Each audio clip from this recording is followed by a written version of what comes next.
Hi, everyone. Welcome. My name is Angela Love-Zaranka. I am the Program Director here at Lactation Education Resources. Hello, everyone. I'm Sekeita Lewis-Johnson, the Accredited Provider Program Director here at LER. Thank you and welcome. Yes, thank you for joining us today. So just to give you a little background about us, I am a board-certified lactation consultant. I have worked in the community. That's how I got my start, was working in the community. And then I have also worked in a hospital as well as in private practice and done different things with advocacy as well as support and clinical care. How about you, Sekeita? Yeah, thanks, Angela. So I am a board-certified family nurse practitioner in IBCLC, and I started off working in the hospital setting, but now have since moved to community only fairly recently. So I think Angela and we have some shared experiences of both community and hospital work. Indeed, we do. And so we're going to provide you with a few ways so that you too can join us and become a board-certified lactation consultant. But first, just a little bit of housekeeping. If you would like to ask a question in this GoToWebinar platform, it's relatively easy. Take a look at the blue arrow, and if you're on a desktop or a PC or a laptop, the questions are located here, right in the middle of the platform, of the interaction platform piece. And so you see it where it says questions. And so you can chat with us if you'd like, send us a little note letting us know where in the world, for example, you're participating from today. If you are on a mobile device, take a look here at the bottom of the GoToWebinar interface and you will see where you can ask questions or chat in your location. So joining our webinar today, also from the LER team, is Julie Grimes. Julie is a board-certified lactation consultant as well, and a member of our phenomenal customer support team. They are monitoring the questions in the questions panel, and they will answer a few of them and leave some for Sekeita and I for later. If you're having any tech issues, you can also reach out to us via that questions box. And Jill from our amazing tech support team is here to answer any of those tech questions. So let's go ahead and dive in and take a closer look at what a lactation consultant is and how you can follow your passion and become one. If you decide to become an IBCLC, you will join more than 35,000 IBCLCs in over 131 countries and territories. Credentialing as a lactation consultant is offered by the International Board Certified Lactation Consultant Commission.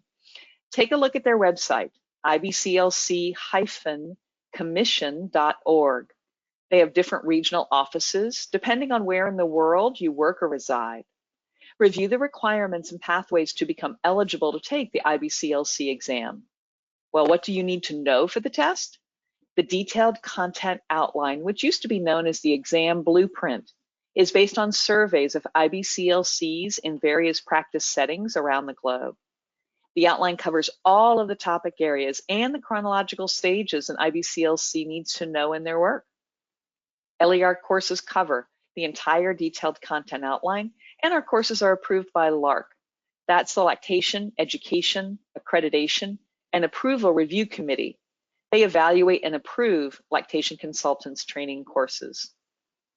Sekeita is going to review a few questions for you to ask yourself today. Sekeita, what are those questions? Thank you, Angela. So before we dive in today, some of the questions I want you to keep at the forefront of your mind is it's a couple questions, but it might be helpful to write them down. And the first question is, do I have the skills necessary to become an IBCLC? And we're going to talk about those skills today. We're going to really talk about them in depth. I often say that whenever the word skills is used, people automatically jump into the hands-on, the tangible type of skills. We're going to talk about a whole heap of other things. And so if you ask yourself this question and you say, all right, do I have the skills? And if I don't have the skills, where can I acquire these skills? That's the second part. So just be cognizant of these questions. You can even journal on them later on, reflect on them, and hopefully we're going to help you make sense of it.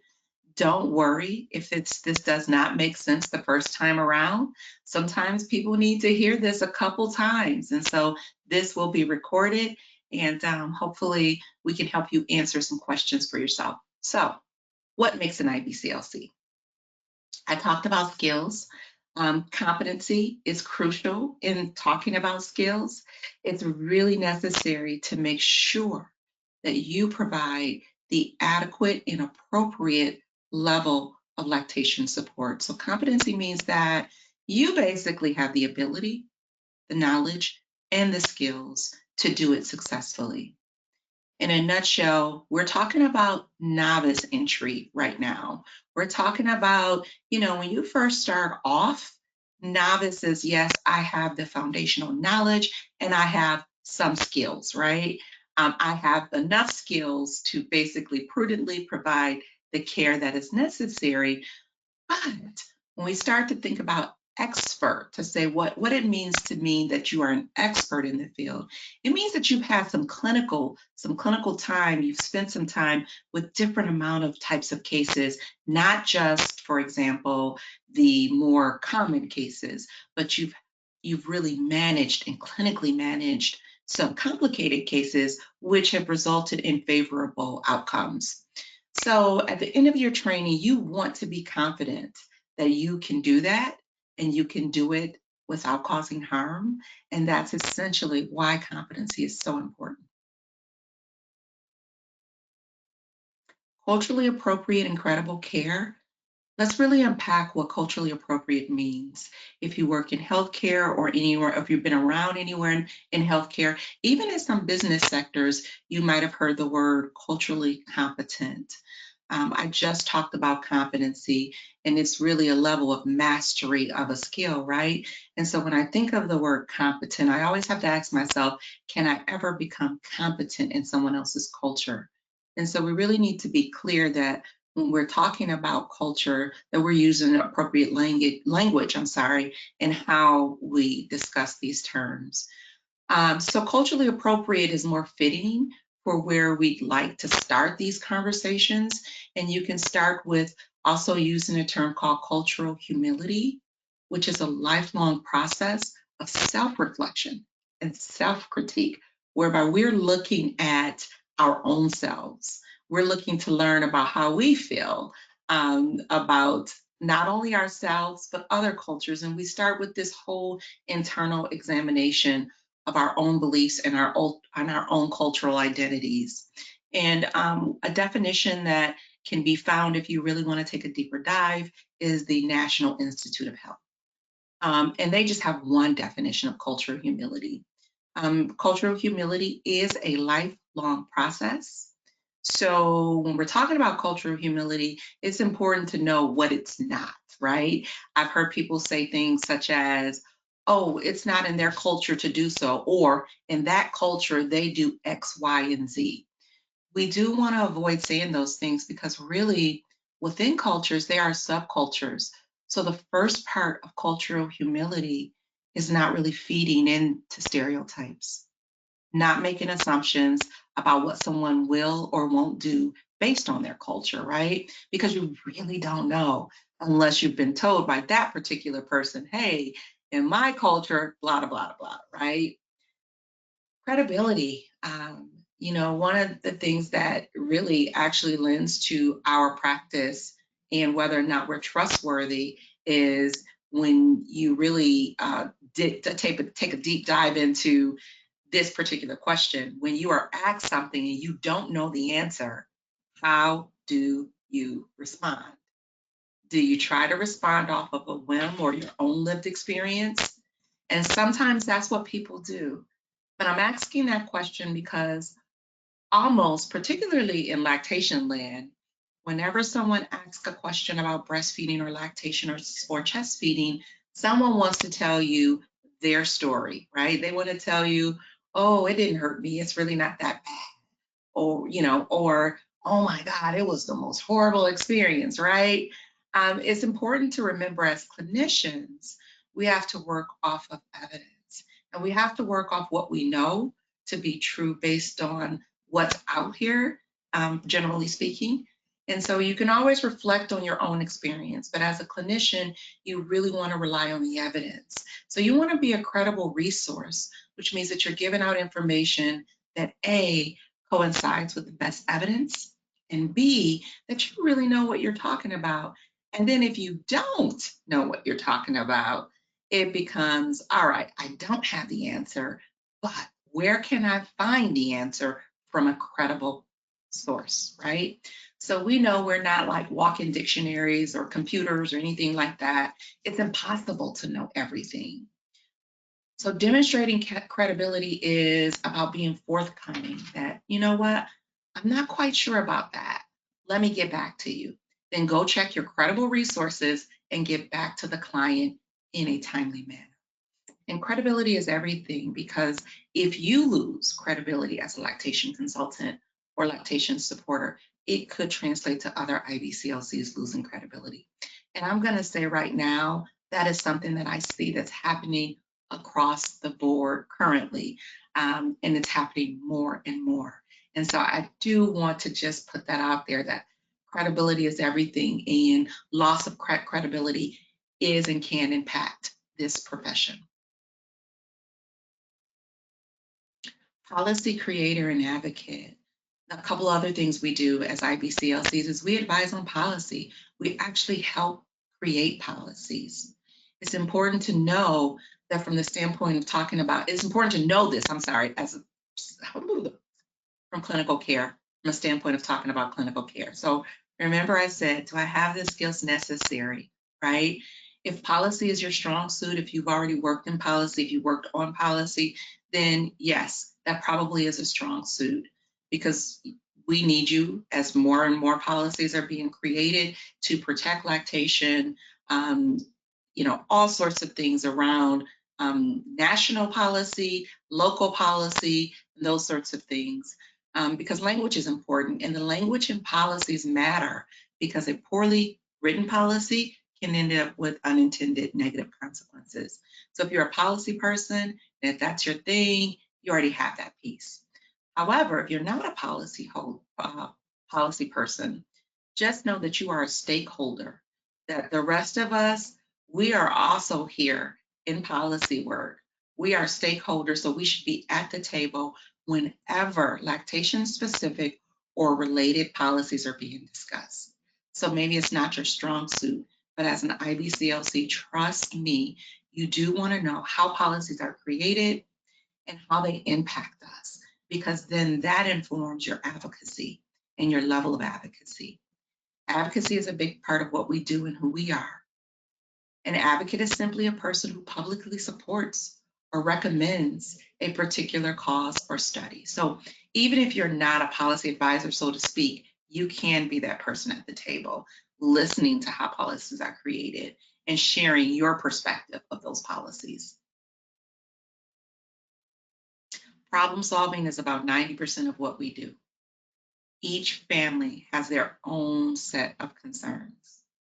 And really, when lactation consultants are called, when we're called for support, it usually is in request to some type of problem, right, or issue that the family may be having. So be mindful about framing lactation concerns from this like one size fit all framework.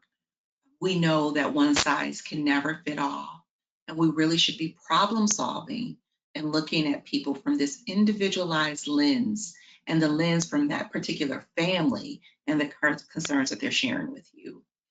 So along with, problem solving, remember I said sometimes you got to go and you got to look things up. That's being a researcher. There are two ways you can be a researcher. You can be a researcher who carries out academic or scientific research, or you can be the person whose job involves discovering or verifying information, and that's all of us. Let's remember, we're not just walking around with everything in our head, that we have to have valid and reliable tools that inform our practice.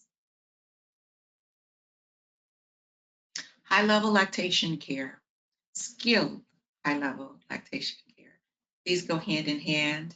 When we talk about the level of lactation care, sometimes people don't even know that there are levels. Yes, indeed, there are. I'm going to give you an example of basic breastfeeding care, which is assisting with latch and positioning, right? When the parents are both, they really don't have any other issues, they just need just a little bit of assistance versus someone who's in an ICU or someone who's on several medications or someone who's intubated with a breathing tube. Are you able to deliver that type of care? Are you able to look at medications and say, whoa, let me double check all of these medications and let me look at the synergy of them, not each one individually, right? That's a higher level of delivering a higher level of care based on the level of needs and based on what's going on with that person. If the person has a brain injury, where is that brain injury? How might that impact lactation? Are you able to make those connections? So when you're doing your training and you're like, oh, I don't need to really know about the brain. That's useless information, right? Just know you need to know about the brain because that is the level of care that sets IBCLCs apart. Being able to handle complex clinical cases with sound clinical decision-making and recommendations that are appropriate for higher level of acuities. So when we talk about acuity, which is the level of care necessary for optimal outcomes, you want to ask yourself, do I have these skills? I'm going to tell you right off the bat, you might not have the skills yet to manage someone, right, that's intubated on a breathing tube on several medications. You may not, right? That's like the worst of the worst, and that's not like the everyday thing that we'll see. However, the expectation is that you do not go into every clinical decision or every clinical experience thinking, I've seen it all. However, once you build your skills, and you build your knowledge and you build your skills in conjunction to knowing, okay, you got your skills well enough to say, well, that's not my knowledge set, but let me figure it out. Once you start to develop that framework, you will develop into expert mode.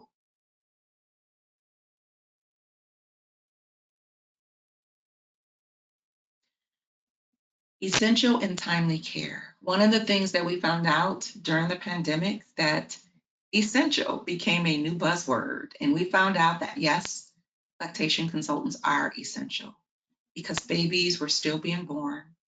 Babies still needed to eat. People were still having children.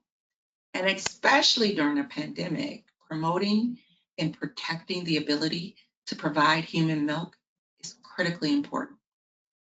Not just from the bonding and the family and the eating standpoint, really from a food security standpoint and from a public health and prevention standpoint. So yes, we are essential, and it's important that we show up when they need us, that we are timely, that sometimes we can't say no.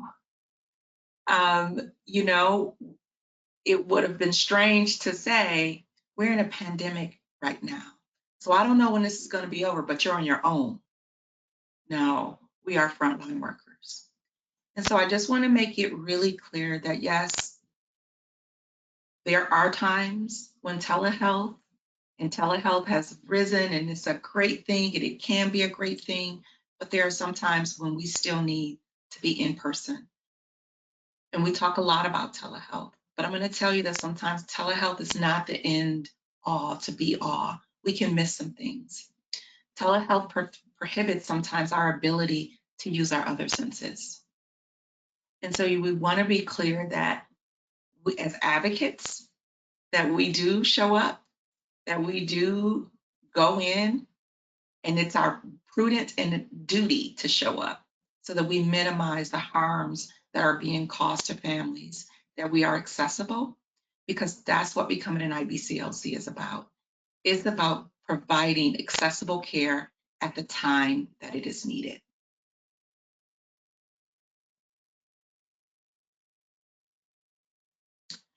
Trusted collaborative care partner. The phrase collaborative care partner is a phrase that I hold dear to my heart because it really assumes that I'm collaborating with my client. It assumes that I am not the center, I am not the decision maker, I am collaborating. remember always that it is the family's goals, their partners, their fears, and their barriers that takes precedence over your goals for them. And so I know we all know the recommendations, exclusive breastfeeding for the first 6 months, at least, right? We know those things, right? And it's important that we still honor those and we still talk about them. However, we also have to understand that we are collaborating in partnership, in agreement, and that when someone seeks our care, that we make sure that we approach it in that manner, that we don't overstep boundaries that are not meant for us to overstep. And that's how you become trusted. That's how you become trusted to do no harm, to be reliable, trusted to say, I see you. I see you as a person, and we're in this together. I'm not higher than you. We are collaborating to do what is best for you. You know, it's important to recognize that sometimes we go into certain clinical relationships and we assume a hierarchy. And we walk in like, yep, I'm the expert. I know all about this. I've been teaching this. I've been doing this for 15 to 20 years. So here's how it should work. You will lose trust, no doubt. And you might lose a little bit of rapport that you could have developed with the client, right? Or what about when you go in and you just touch someone without asking permission? You know, they said, I need a little bit of assistance with latch. Allow them to tell you what type of assistance that they were looking for before you go in and just start touching and doing. And that's how you become trusted. That's how you become a collaborator. You're there as their collaborative person.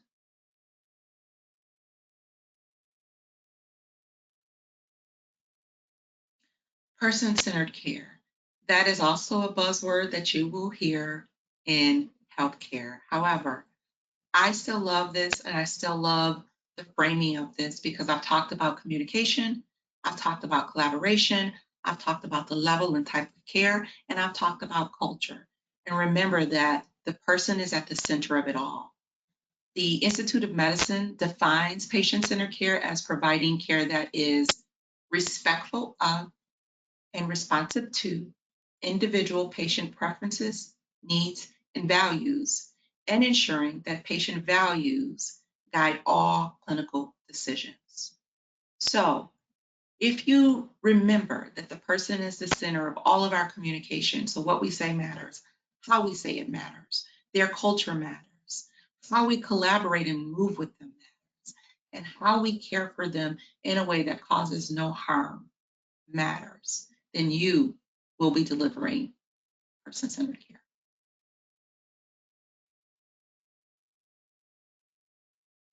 All right, so I began with a couple questions. I'm going to end with a couple questions. Angela's going to take it away, but Angela's going to begin, excuse me, to talk about the pathways. While she's talking about the pathways, it might be helpful to write these questions down so that you can reflect on them later. And some things to consider before you start this journey. You want to think about the local market where you are. You know, what does the market look like? Where are people working as lactation consultants? Is the market saturated? No, highly doubt it. Particularly nowhere in the world is it saturated, right? But what does lactation support look like in your area? What are some things to consider before you start this journey? How will it fit into your lifestyle with your family and your friends and your work and your obligations? And so you might want to think about these things, write them down, reflect on them, think about mentorship also, the requirements. If you're going to go in a private practice, what does that look like? Write all those things down so that it can help you along your journey to determine what's the best thing for you. So without further ado, I will turn it over to my co-pilot, Angela. Take it away. Thanks, Sekeita. There have been a lot of questions in the chat, so go take a look. It's a lot of fun. All right, so moving on, the actual roadmap to become an IBCLC. There are different components that you will need, and it can seem a little bit complicated, and we've been answering some of the questions in the chat, but we want to kind of give you a bit of a roadmap, and we're going to touch base later today in this presentation about the different pathways and such. There are basics that you need to become an IBCLC. One is The first thing that you need is that you're going to need to choose a pathway. Now we're going to come back to that in just a minute. So each pathway has 3 components. The first one is the lactation-specific education, as well as the didactic education, the healthcare provider education. The second are the clinical hours, and the third is exam prep. Okay, first thing, health science education. Now it's a typical education for health providers. There are 8 post-secondary or university level courses and 6 general education subjects. You can find a full list of each of the 14 subjects on the IBCLC Commission website. The 8 university level courses are, and you don't need to write these down now, they're on the website. They are biology, anatomy, physiology, infant and child growth and development, introduction to clinical research, nutrition, psychology or counseling skills or communication skills, and finally, sociology or cultural sensitivity or cultural anthropology. They can be online or in person, as long as the institution is accredited to provide the learning. And as someone asked in the chat, they took the classes a few years ago and they're curious if they are going to count. Yes, they will count, even if it was 20 years prior. Anatomy and physiology is anatomy and physiology. Now, LER does partner with Walden University to provide these basic courses. Walden is online and they have chosen the courses to best fit the Commission's requirements.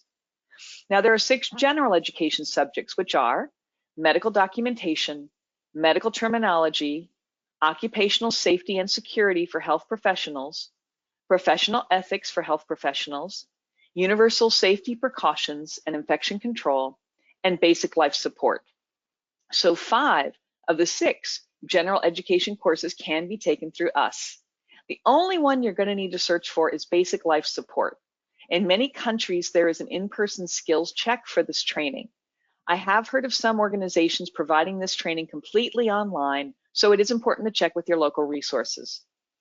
The guide provides general descriptions. The guide on the IBCLC Commission's website, they provide general descriptions for typical courses in this subject area.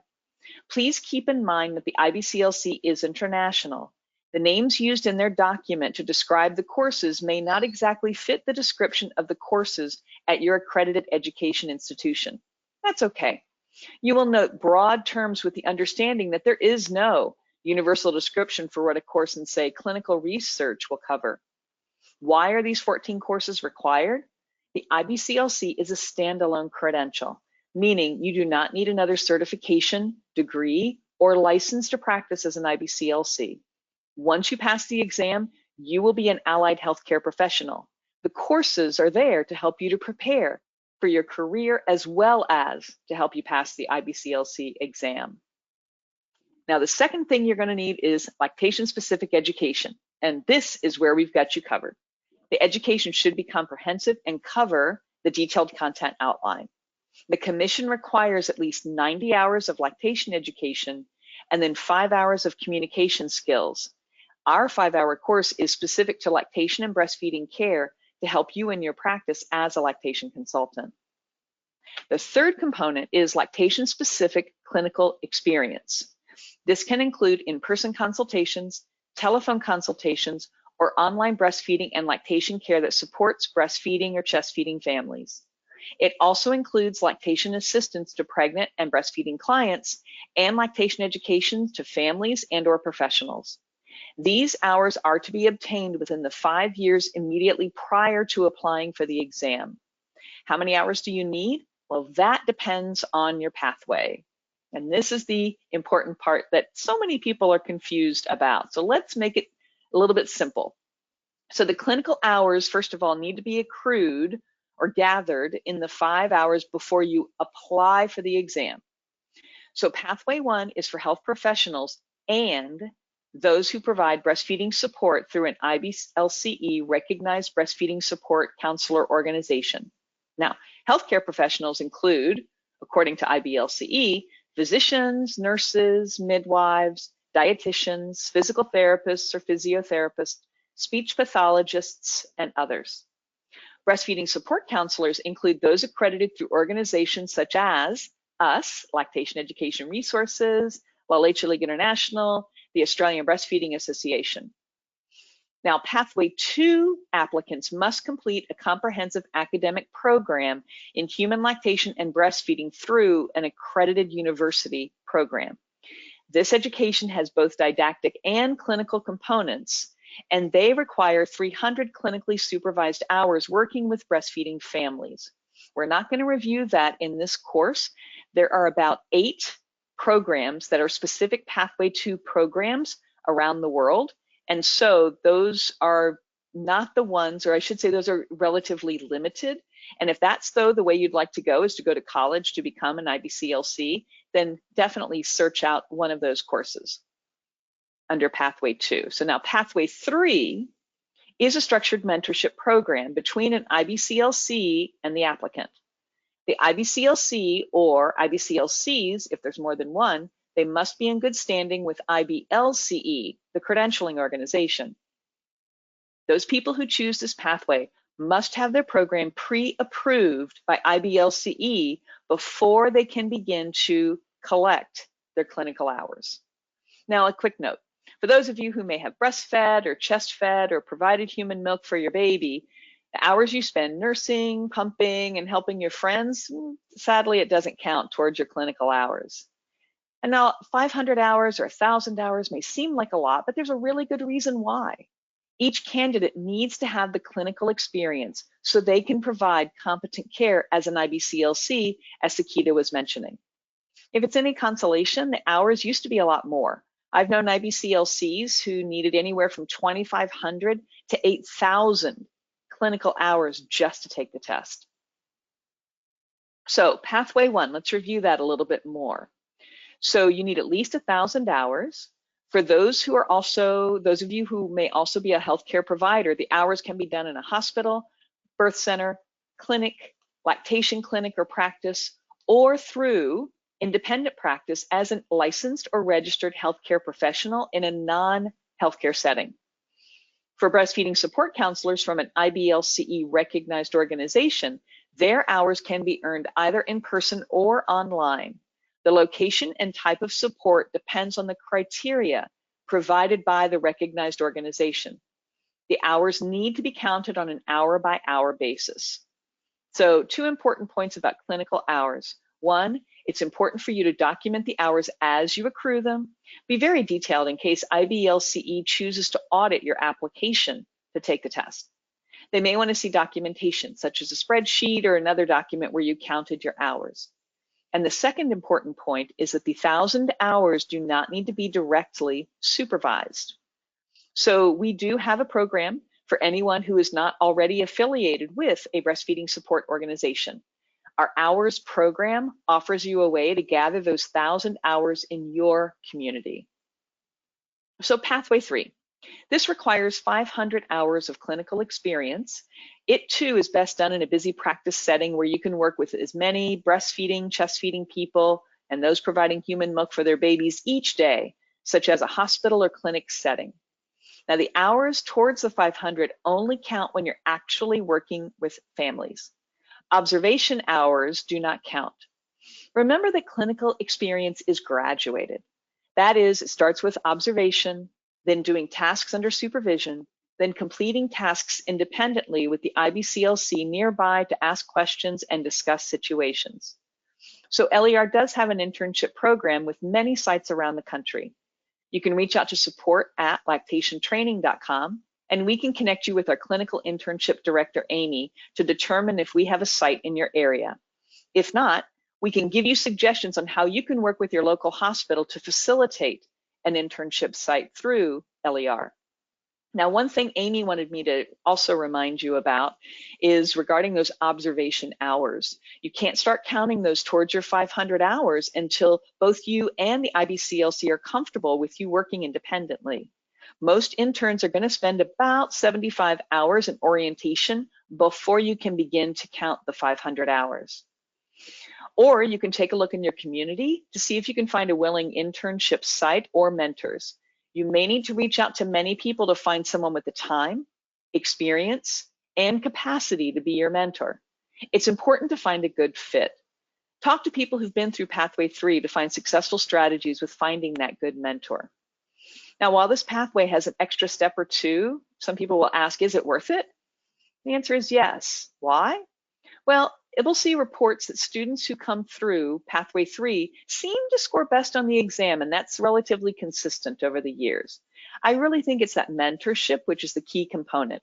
Learning from an experienced clinician is well worth the extra effort involved at the beginning of this pathway. Okay, a lot of people are asking whether or not they can accrue clinical hours via telehealth during the pandemic. The quick answer is yes. The longer answer is paraphrased from IBCLC documents. IBCLC will allow the use of technology if certain parameters are met. You will need to pay special attention to privacy rules in your jurisdiction and the Code of Professional Conduct, as well as the clinical competencies for IBCLCs. Now at LER, there are two ways to gather the next step, which is your lactation-specific education. One is the Lactation Consultant Training Program, LCTP, which is the full 95 hours, front to back.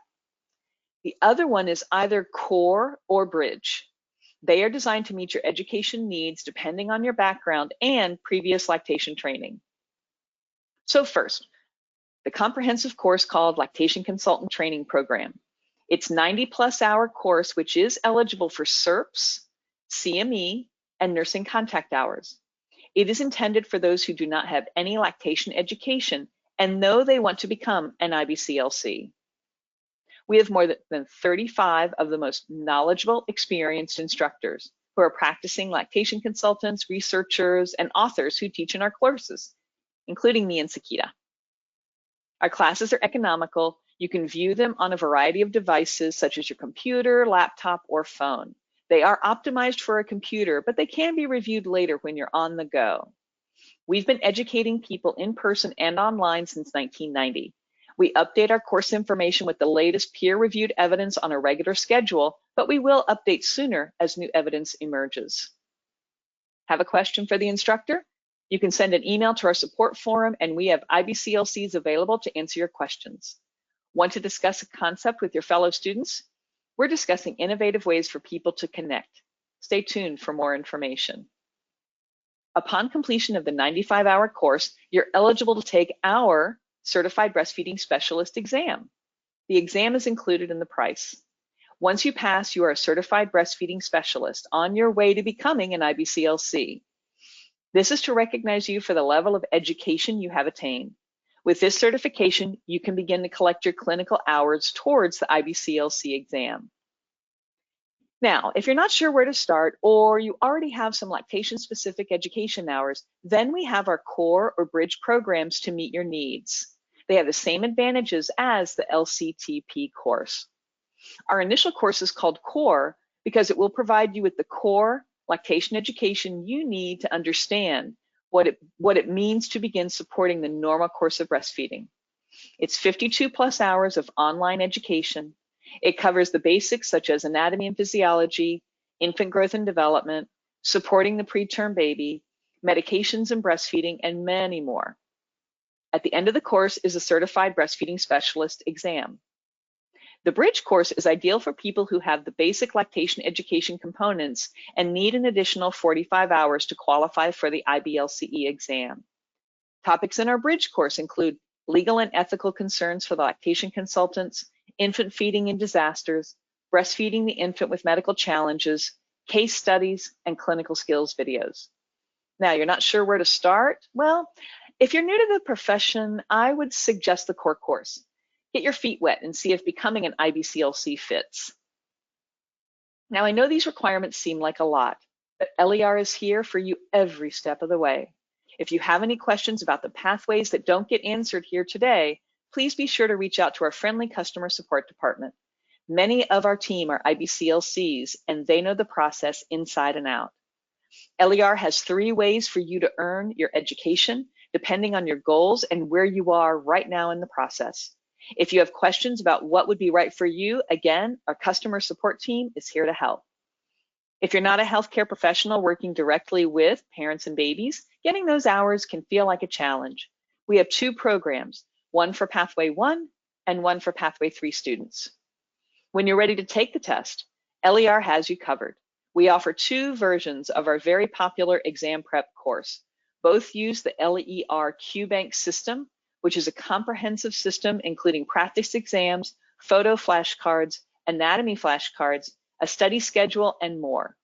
For those who take our 95-hour course, we include a discount to our exam prep course. Our 90-hour course, as well as Core or Bridge, are also available in Spanish.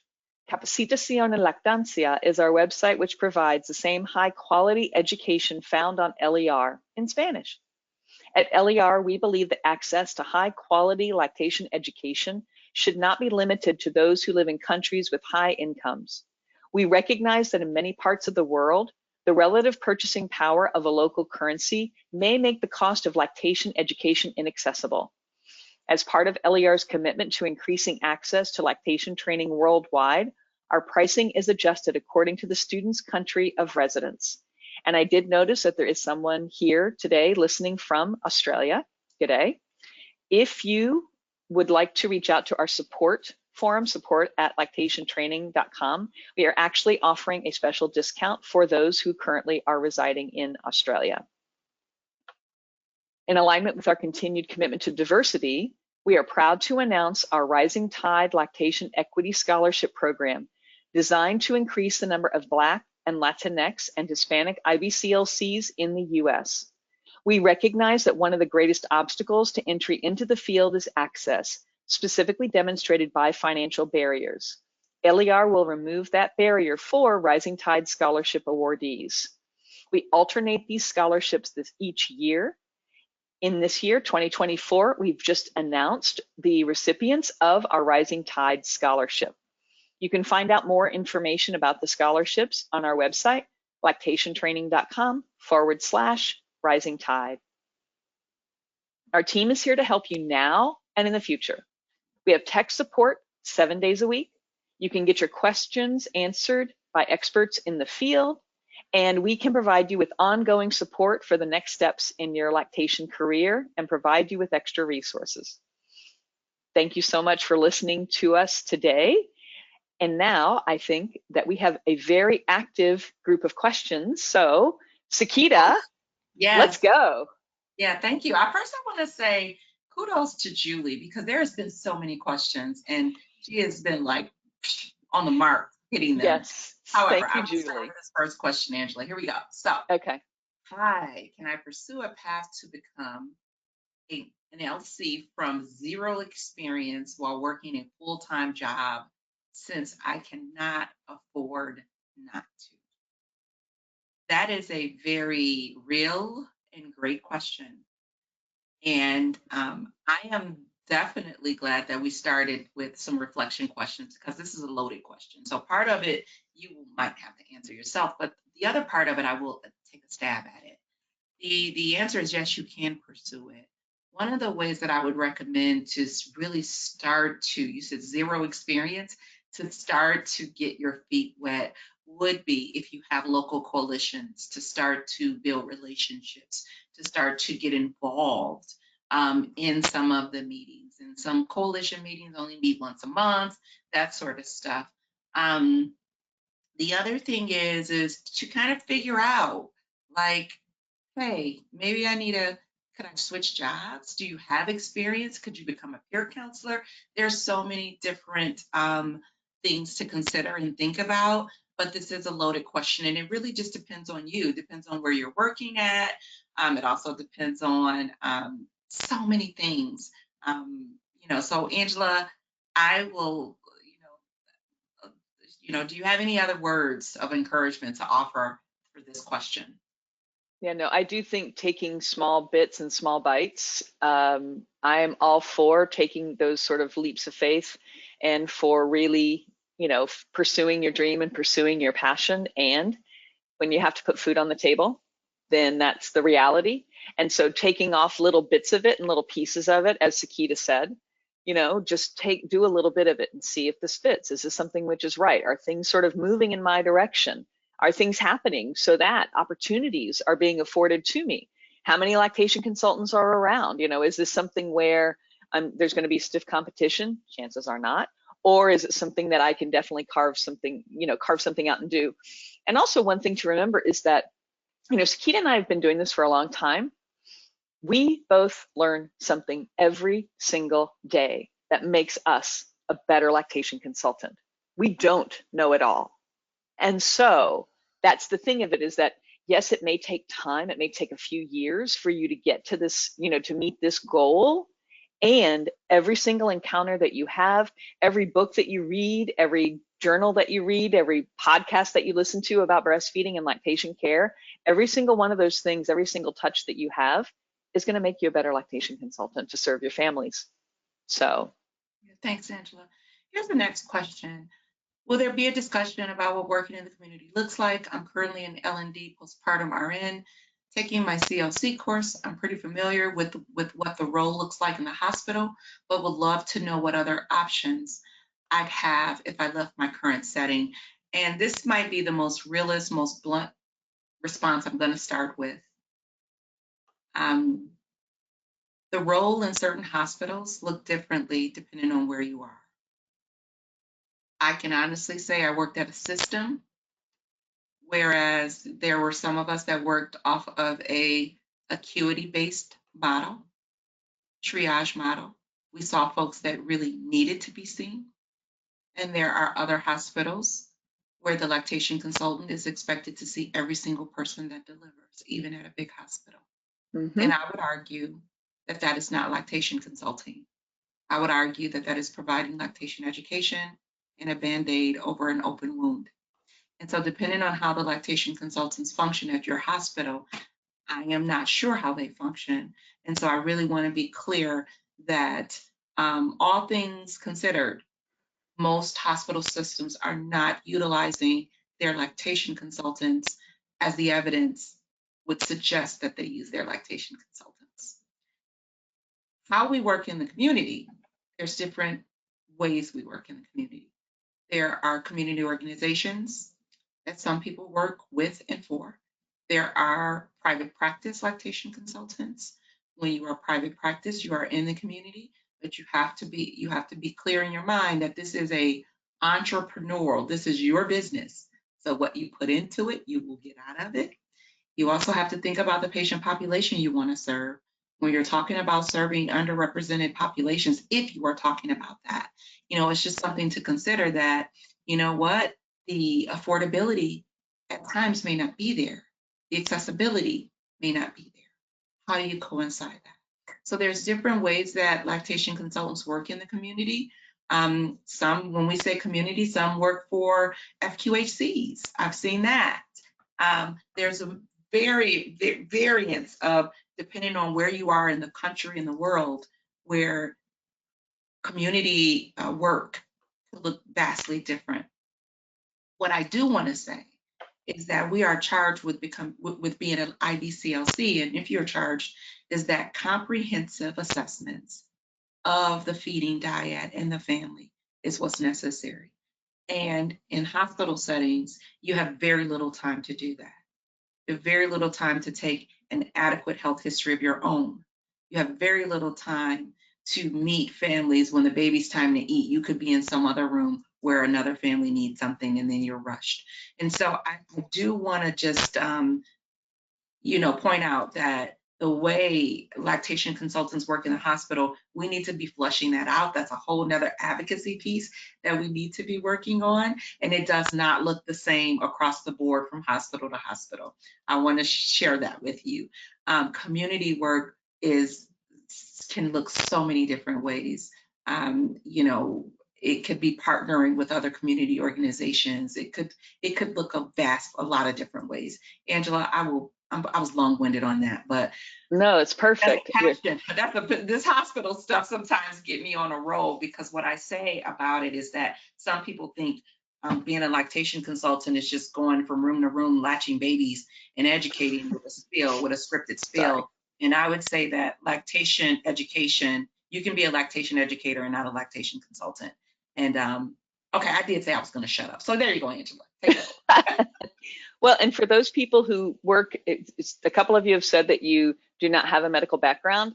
I don't have a medical background. I work exclusively as an IBCLC. And so working as an IBCLC, I can work in my community direct at a hospital with my IBCLC exclusively.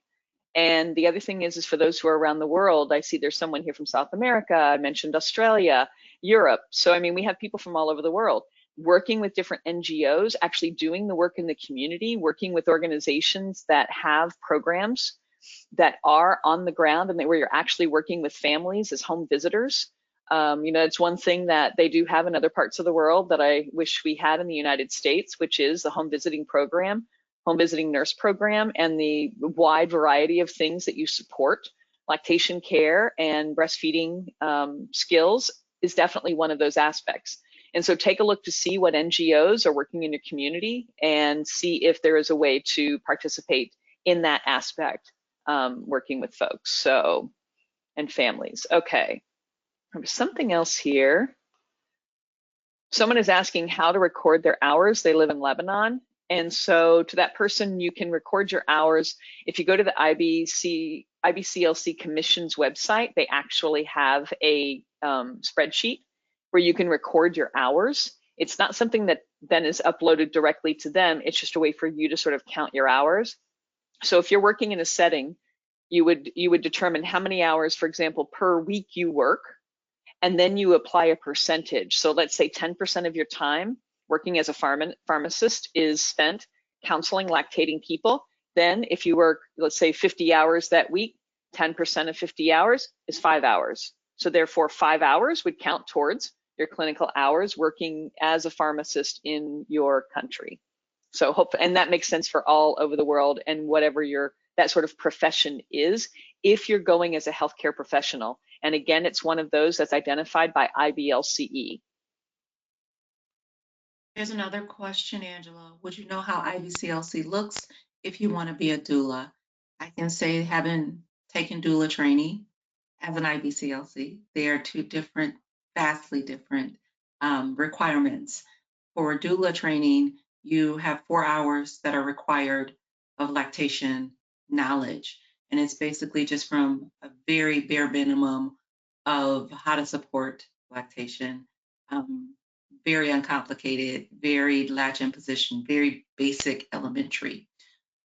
What an IBCLC, Angela went over all the education that is needed, all of the clinical hours that is needed, vastly different. But what I have seen is business models in the community that a lot of doulas will then become IBCLCs because it makes them more marketable. This is true. This is true. Someone is saying, if I join La Leche League in 2 languages and countries, would those count for hours in case I choose pathway 1? So being a member of La Leche League is not it. You would need to be an accredited counselor through La Leche League. And one of the requirements that La Leche League has is that you need to have birthed and breastfed or chest fed a baby for at least 9 months before you can even begin the application process. And so it's a little bit more. That's one of the reasons why we started our hours program and became a breastfeeding support organization. It's for those individuals who have not expressed their reproductive rights, have not birthed a baby, have not breastfed a baby, and frankly, those who do not identify as female nor have the ability to lactate themselves. And so we opened our hours program so that we could provide you with that sort of general support, the scope of practice, the standards of practice, so that you can provide that support to folks in your community, no matter where in the world you reside.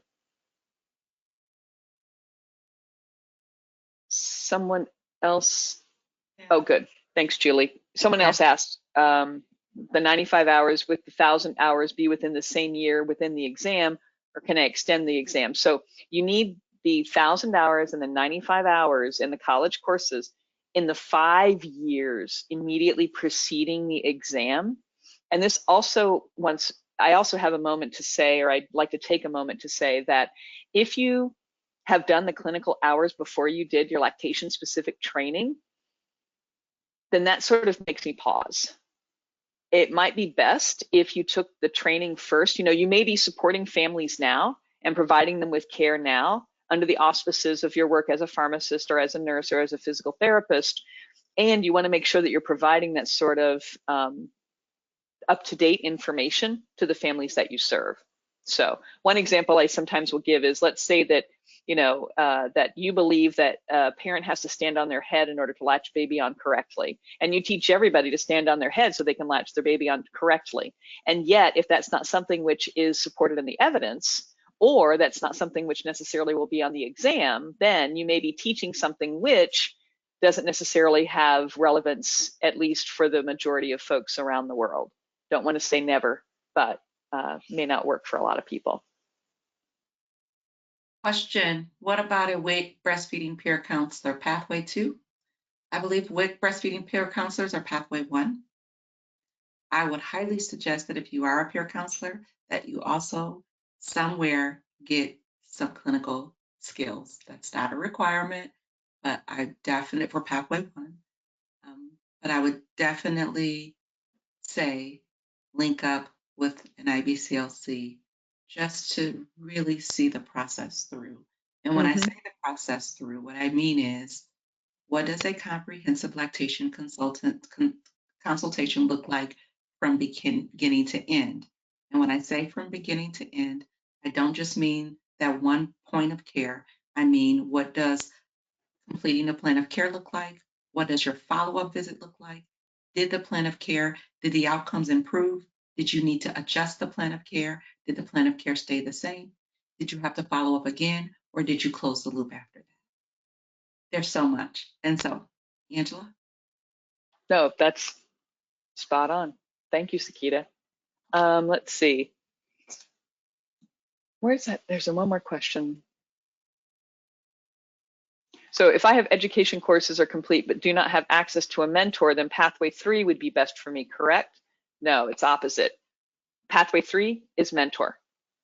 If you have your education courses through us and you are a CBS, then you can pursue pathway 1 and work in your community. And then someone is looking for the hours program information on our website. Thanks, Julie, for pointing that out to folks. Yeah, I don't more questions. Welcome. Well, just real quick, it says if I go with pathway 3 and require a mentor, what's a reasonable rate to pay the mentor? So that's the whole thing. Well, there are some, yeah, go ahead. I know this person said New York City, and so I know this seems to be $15 an hour for mentor. I'm like, whoa. I want to just preface that this webinar is being shown across the world. And so depending on the cost of living in certain geographical areas, this may be a huge variance in what mentors do. And I just want to also say what mentors do. Let me explain. When you're looking for a mentor is a person, when you're talking about clinical hours, because there are just mentors that you just talk to and all that good stuff, that's different.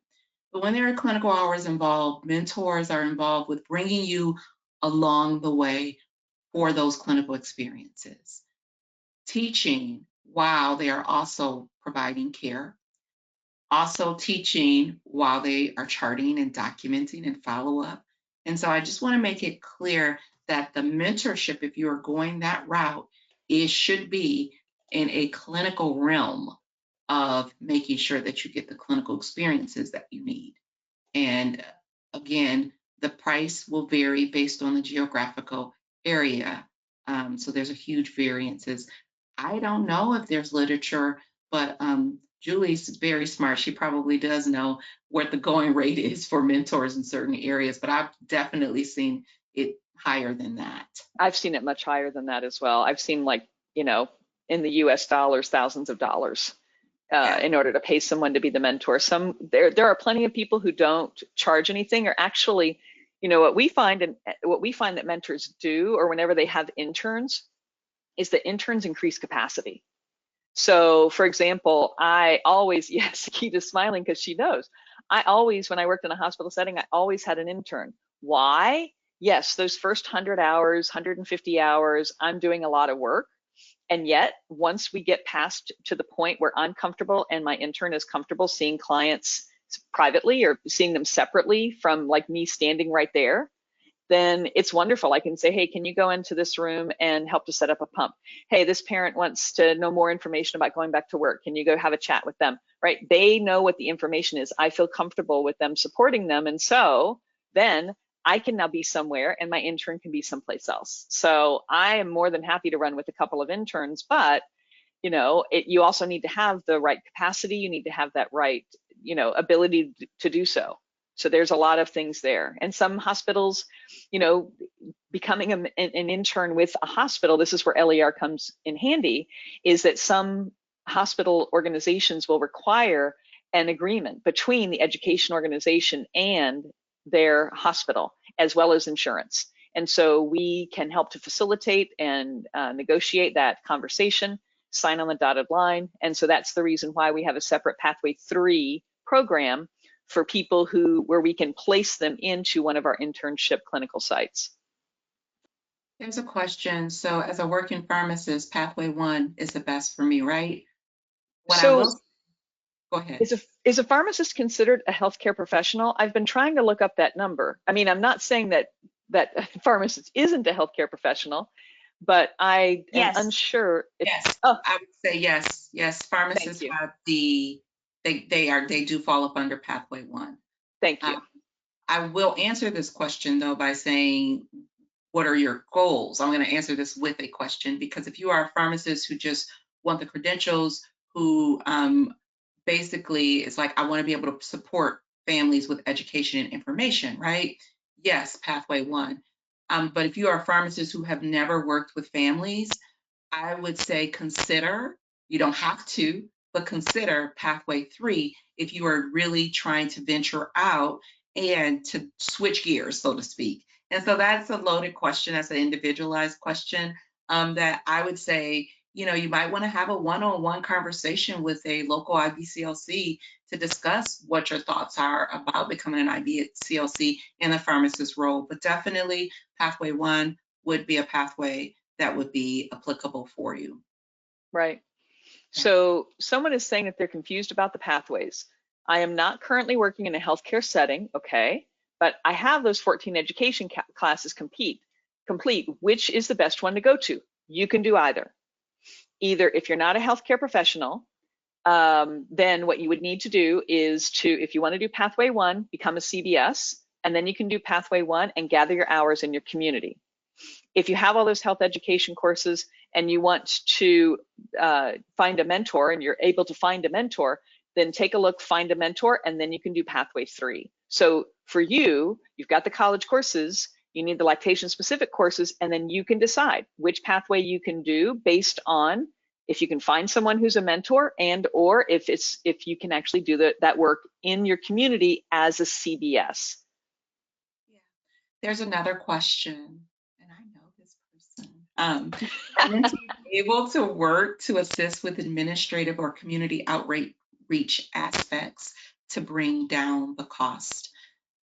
Definitely there is mentors who barter, who say, hey, can you do this for me? And I will provide this. So not all mentors charge fees in that manner, like, dollar amount, but definitely however, whatever agreement that you work out with your mentor is really unrelated to being a Pathway 3. So you don't have to let IBCLC or IBLCE know, I'm paying them this amount, or this is what our agreement is. You don't have to do that. Finding a mentor is really finding that person who is dedicated to making sure that you are going to get the clinical experiences that you need to be competent. And whatever exchange and agreement that you all make, that is based on the agreement between you two. So I hope that answered that question. Angela, do you have anything else to add to that? Nope, I think that's good. And I liked your smile on that one too. Let's see, someone is confused with the WIC breastfeeding peer counselor. They don't personally have all of the courses and they have their CBC as well as WIC's lactation training. So it sounds like you've got the lactation specific stuff and you need to take some college courses in order to be able to count. You need to take college courses in order to take the exam. If you're a WIC breastfeeding peer counselor, for those of you around the world, That is the government program which provides breastfeeding support. It's called the WIC, Women, Infants, and Children program. And so through that, as a peer counselor, you can begin to support families and accrue your hours. You do need those college courses, though, in order to take the IBCLC exam.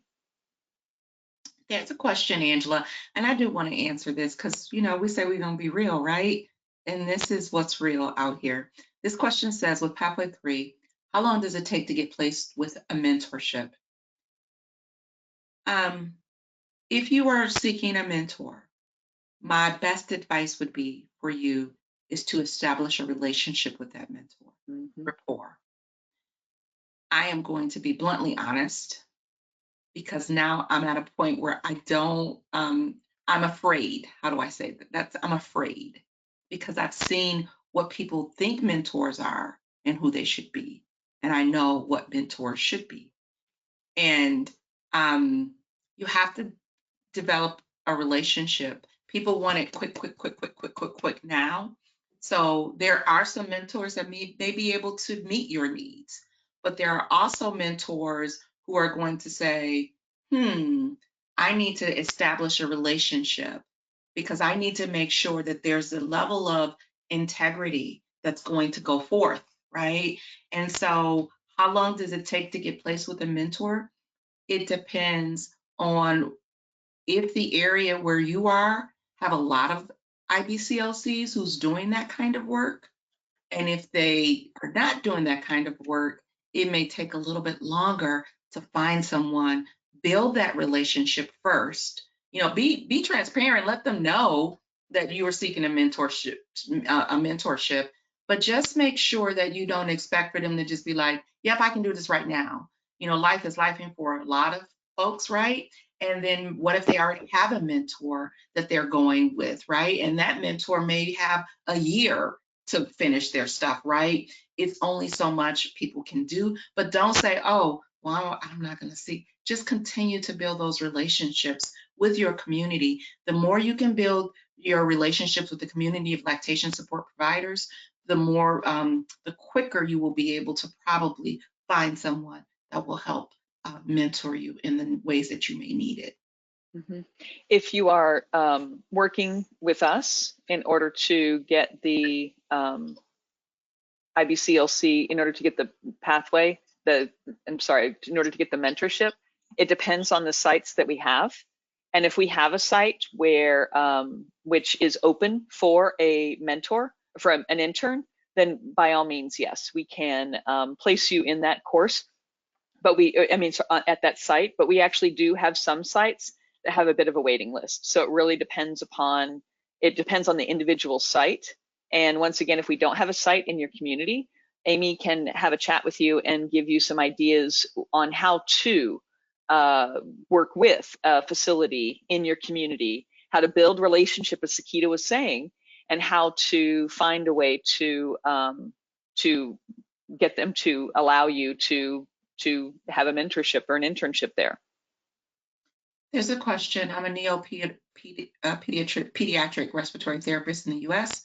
Respiratory therapist up. Julie already answered that. Thank you. That was a long question. I was about to go in on it. Moving to the next question then. If we did the mentorship with an IBCLC, do they have to be recertified at least once? Not anymore. Not anymore. That used to be that way. Yes. And then the next question, working with LER, is Pathway 1 the only option? No, you could do Pathway 3, but it's a separate program. And there are some caveats there. So you could do either one. And do we place internships across the world? We can if we have an affiliation agreement with them. And if we don't, we can negotiate with your assistance on that affiliation agreement. Okay, good. I think we're good. I think we got it all. If you still have questions, feel free to reach out to us at support@lactationtraining.com. I think Julie's in the forums in the next hour, so Julie will be there to answer them and to send them to me and Sekeita if there are additional questions. So anything else you'd like to add, Sekeita? No, I just thank them for the questions. There was a few questions that I was like, whoa, you know, really, it seems like folks are really wanting to know about mentorship. And Yeah, I think we should really start to talk about really what a real mentorship looks like, and how do you achieve that? And so thank you all for kind of informing, some things we might do and add a little differently going forward. So appreciate absolutely. Thank you all. Have a good rest of your day, evening. Thank you.